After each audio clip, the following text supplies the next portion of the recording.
Blessings to all. Pastor Ralf Friedrichs shared this powerful message today on iHeartRadio.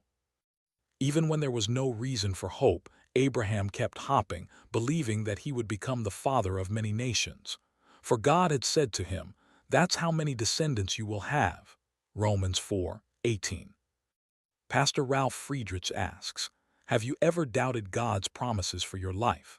Abraham was 75 years old when God promised him a son. And God didn't fulfill his promise to Abraham until he was almost 100 years old.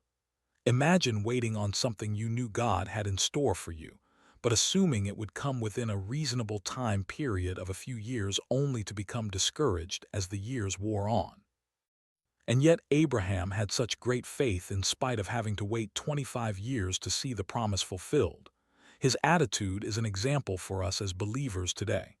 All God requires is for us to cease worrying and trust in Him.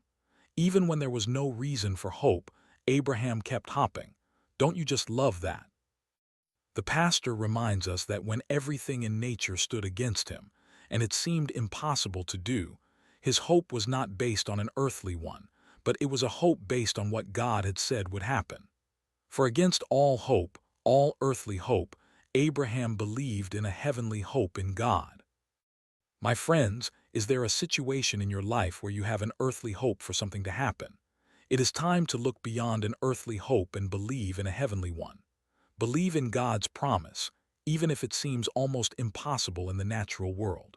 Do not focus on what is seen with the eyes of the flesh, but rather, set your eyes on the eternal promises of God.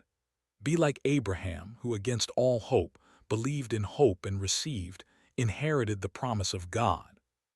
He praised God for this blessing even before it happened.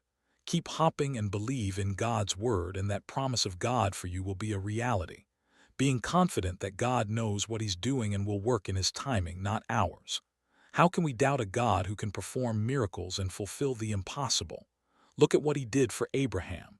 If God could make an infertile woman have a child in her old age, then God can fulfill His promise toward you. And remember, now faith is the substance of things hoped for, the evidence of things not seen. Hebrews 11:1.